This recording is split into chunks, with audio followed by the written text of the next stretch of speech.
One day in Florence, it started to rain. The tourists ran for shelter in the churches and museums, but the people of Florence said it was the usual November weather. But then the Arno started to rise.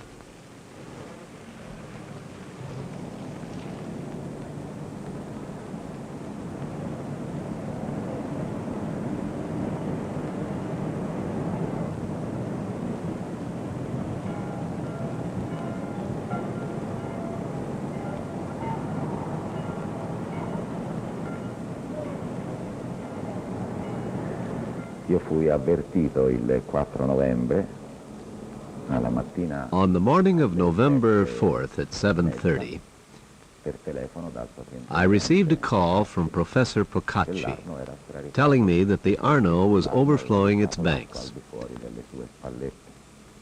Naturalmente, siccome io avevo il laboratorio di Since I then had my restoration studios on the ground floor of the Uffizi Palace, which, as you know, is less than 300 feet from the Arno itself, I immediately began to worry about the works of art stored at ground level. I didn't even give a moment's thought. At the time, it never occurred to me to worry about those other works of art on the second and third floors. When someone tells you that the Arno is overflowing, you might imagine the waters slowly rising, something perhaps like a fountain spilling over, but nothing more. I expected the sidewalks to be underwater, and since I had a number of rather important works of art actually resting on the ground floor, I raced at once to the Uffizi Gallery.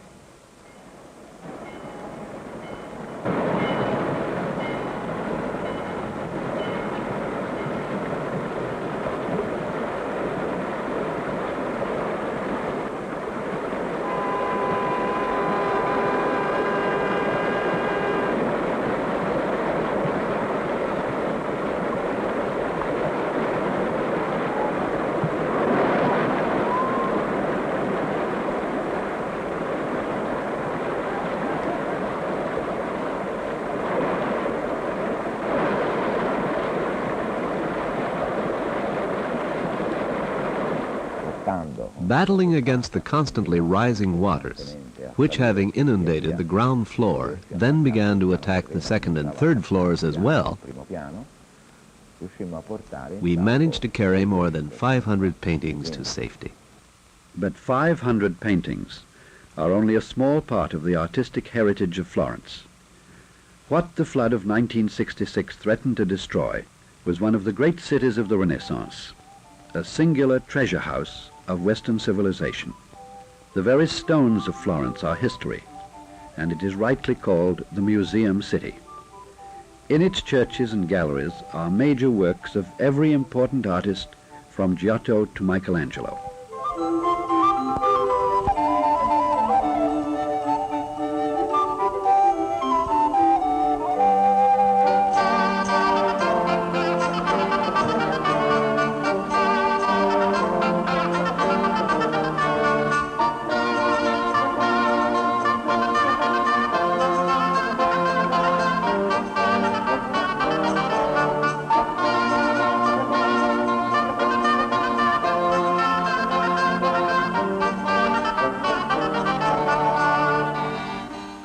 As soon as the news of the disaster reached the outside world, art historians began to worry about the treasures of Florence. One of them, Professor Millard Meese, helped to form CRIA, the Committee to Rescue Italian Art. CRIA was created immediately in the wake of the flood. The idea of the formation of a private committee to meet the emergency, private because it could act quickly, whereas an official committee could be established only more slowly. The idea was advanced first by Bates Lowry, a professor of the history of art at Brown University. Within one day, we decided to move ahead, not knowing where we were going. A small group of art historians decided to do what it could to meet the emergency. the primary motive, I feel, and I was here in the days immediately after the flood, was an appreciation of the immensity of the threat, and therefore a wish to do what could be done to reduce the toll. There was an immediate response from every part of the world.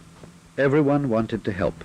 Governments, international agencies like UNESCO, and a surprisingly large number of young people who came to Florence just to help dig out. For many weeks, huge areas of Florence were under several feet of slimy, oily mud. Yet a mere 2 years later, a stunning exhibition of frescoes from Florence opened first in New York, then in Amsterdam, and here in London. The exhibition was a gesture of gratitude to everyone who had come to the assistance of Florence after the flood. The art of fresco painting reached its greatest heights in Italy during the 14th and 15th centuries. What distinguishes a true fresco from other murals is that it is painted onto newly laid plaster of Paris, while the plaster is still damp or fresh, hence the name fresco. The result is a mural of exceptional brilliance and durability, since the painting and the plaster surface literally become one. Even though it's an extremely difficult technique for the artist, there's no way to make corrections once it's on the plaster, most of the mural paintings of the golden age of Italian art, from Cimabue to Michelangelo, are true frescoes. By its very nature, the fresco is part of the architecture of a church. So, short of taking a trip to Italy, very few people have had a chance to see examples of true fresco painting. This exhibition changed all that. It was possible only because since the war, the Italian restorers have developed an amazing technique of removing entire frescoes from the walls of churches. One of the surprising benefits of this process is that it reveals the artist's original sketch for the mural. Called synopia, it was usually done directly on the wall before the final layer of wet plaster was applied. The synopia often comes to light intact when the fresco is removed. The importance of these sketches is that they give us, as nothing else can, a greater insight into the creative process of painting a fresco.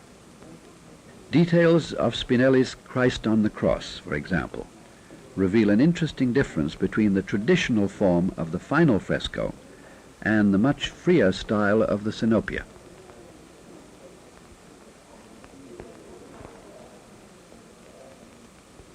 Andrea del Castagno's Trinity with St. Jerome shows a surprising change from the artist's original conception. The attitudes of the three saints have changed, and St. Jerome's face has taken on a very different expression.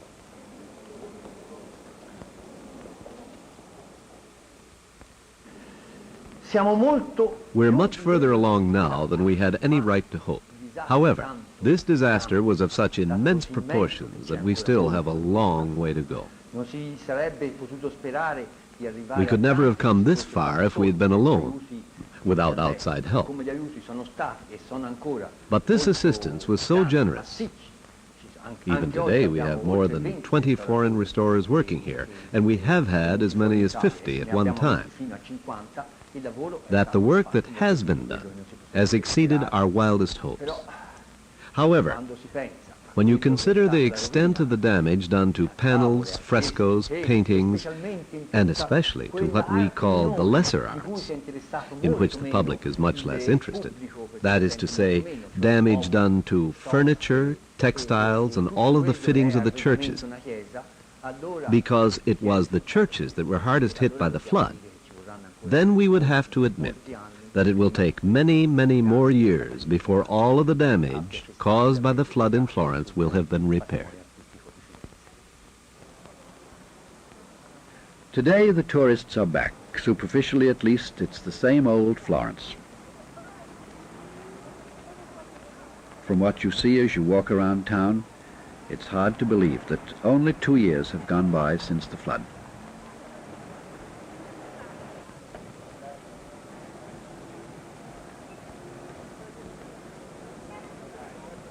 The pigeons are back in the Piazza del Duomo, and as far as the visitors are concerned, it's tourism as usual.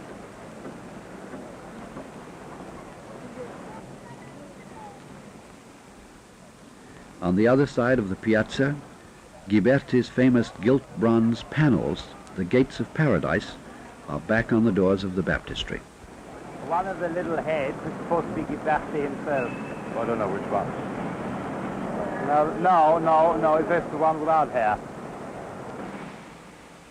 Across the river at the Pitti Palace, one of the world's great museums, the parking lot is full of cars and tourist buses. But if you walk through the archway on the side of the museum, the arch that leads to the Boboli Gardens behind the palace, and wander past the famous Roman fountain of the drunken Bacchus, you'll find some people who are still very much concerned with the aftermath of the flood. It is here, in the restoration studios, that the miracle of the fresco exhibition began. The miracle is not merely that the frescoes were so well restored, but that it was possible to do it at all. Remove an entire painting in one piece from the wall on which it was originally painted. This was done, or rather it had to be done, to prevent further deterioration of the painting due to damage within the wall itself. Much of this destruction, though not all, was caused by the flood of 1966. The process of removal begins when you glue a double thickness of canvas to the face of the painting.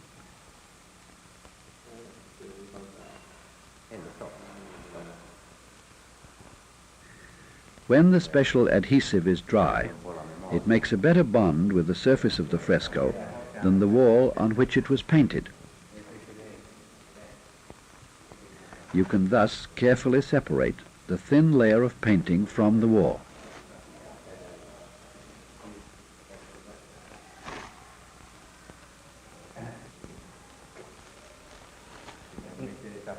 E queste doveva essere quella preparazione della quale si parlava prima, sopra la quale poi doveva aver messo l'azzurro. Questo sicuramente è a tempera. Poi è anche abbastanza leggero. Once the fresco has been detached, it is carefully mounted on temporary supports and shipped to the restoration studios. Here, frescoes from the north of Italy, with some of their plaster backing still in place, are being delivered to the Palazzo Pitti studios of Professors Leonetto Tintori and Giuseppe Rosi, two of the most important restorers of frescoes in Italy.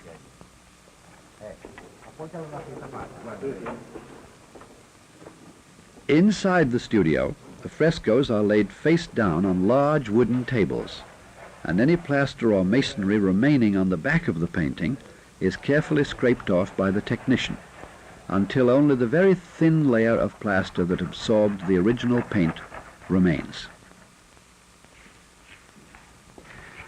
Then they glue another layer of cloth to the back of the fresco to guard against breakage.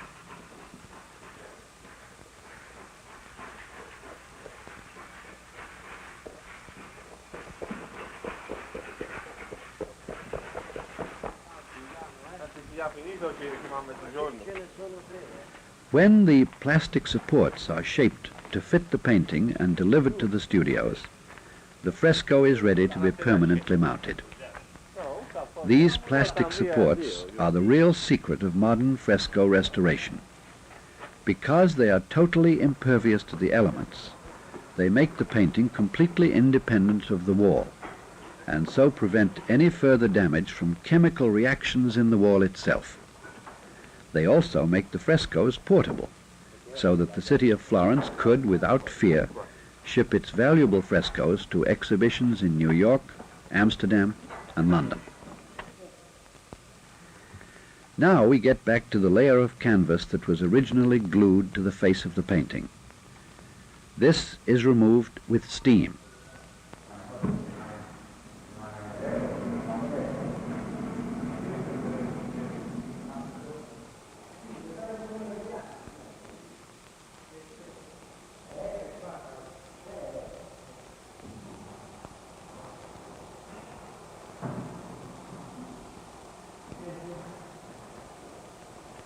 When the glue has softened, you can peel the canvas off the face of the fresco.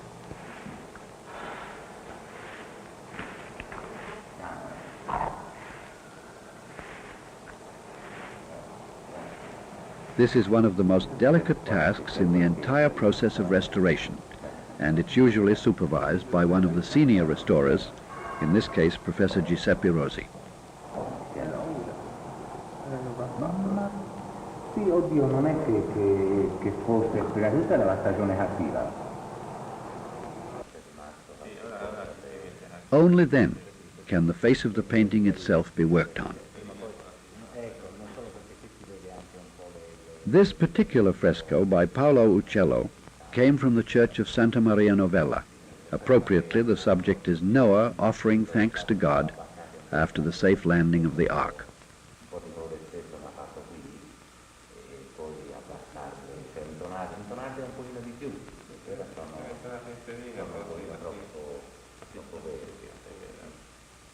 Now there are some important aesthetic decisions to be made. No attempt is made to recreate sections of a fresco that are completely destroyed. Today, restoration means bringing what remains of a painting back to its original condition.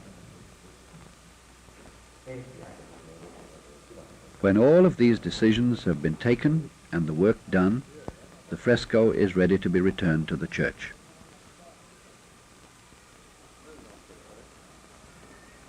The technique is not new insofar as attempts were made to save frescoes as early as the 16th century. In fact, some frescoes were saved. That was done by one of the great figures in mid-16th century Florence, Giorgio Vasari, who wrote the great history of Italian art. He was in charge of the demolition of medieval choir screens that often contained paintings of great importance. The Domenico Veneziano, which is now preserved in Santa Croce, was on this choir screen. And he cared so much about it, even though it was made 100 years earlier, that he removed it to a side wall of the church. He did the same with the famous Botticelli and Ghirlandaio in the Church of the Ognissanti. And we know that the King of France, Francis I, who was an admirer of the art of Leonardo da Vinci, entertained the idea of detaching that from the wall of the refectory on which it was painted and moving it to France. That, however, he found that he was unable to do. There wasn't sufficient skill and knowledge at the time to permit that. The flood itself was certainly a catastrophe. The toll it took in great works of art alone was staggering. However, as the saying goes, it's an ill wind that blows no one any good.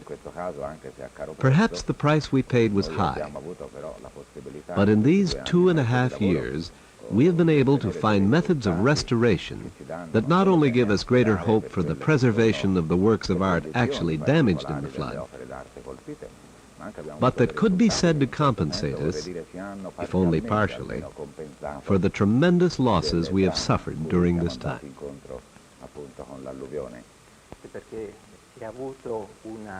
During these last 2 or 3 years, there's been a deterioration in frescoes, for example, that normally would have taken 20 years. Because of this, we have been able to study the decomposition of a fresco in much greater detail. In the past, we understood these processes only vaguely. Now we know them intimately. It also brought together men in different fields who had not been in the habit of communicating with one another. It brought together, and this was a crucial point, and perhaps the most important consequence of the flood. It brought together restorers, scientists, that is chemists, physical chemists, physicists, and skilled men in related professions who exchanged ideas and who continued to contribute to each other's problems. We found ourselves confronted with situations that were hardly conceivable before the flood.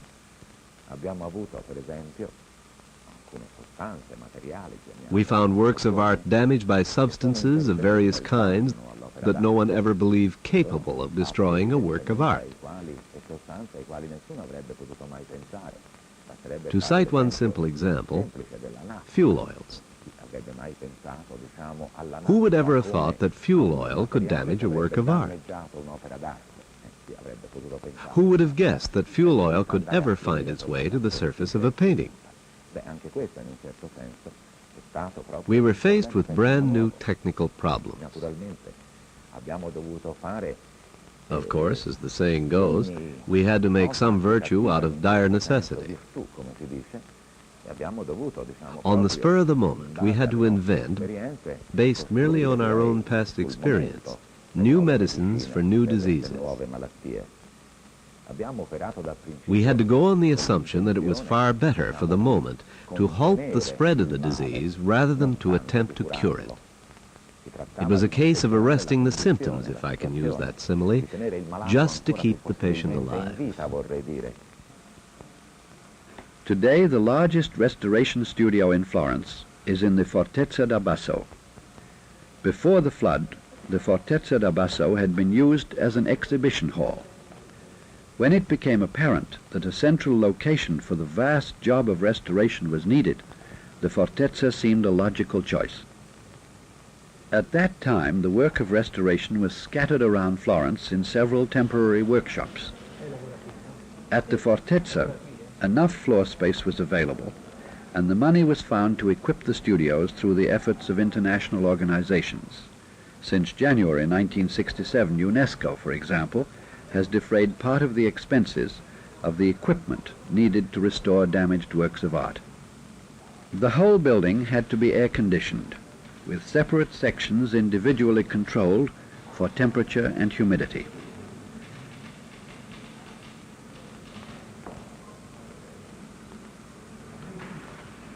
The first works of art arrived at the Fortezza only 6 months after the flood. The formal opening took place in May of 1967. Restorers from more than 15 countries have come here to work on panel paintings, paintings on canvas, sculpture in wood, stone and terracotta, mosaics, textiles, ornate frames, jewelry, in short, every kind of work of art except frescoes. The work is tedious. Often you can work on only the minutest area of a damaged painting at one time, and it takes not only great technique, but also a special kind of devotion and patience.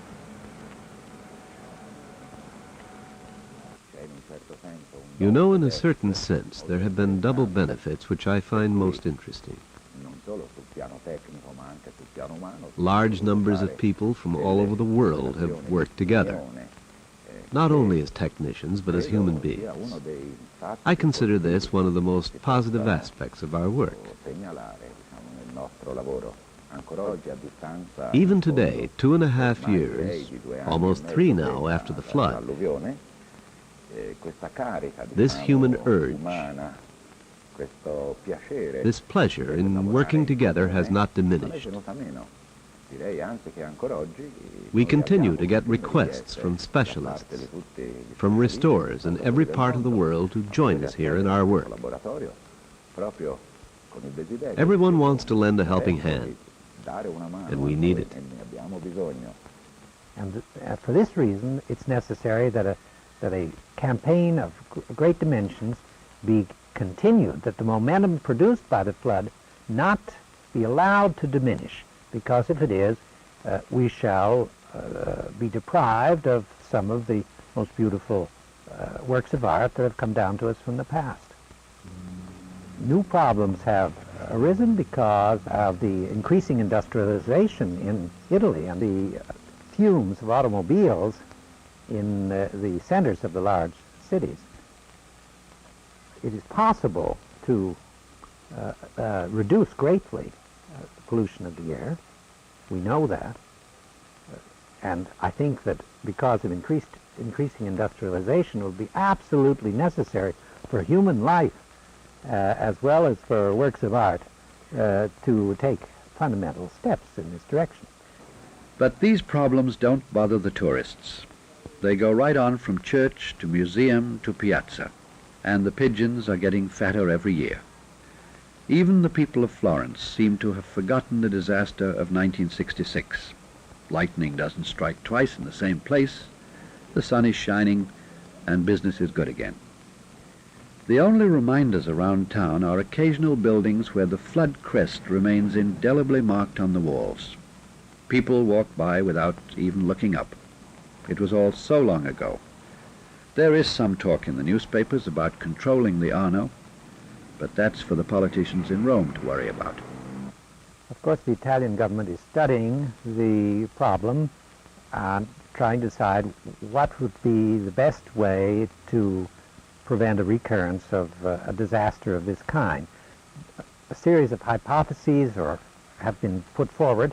No decision has been yet made, no choice between these several alternatives.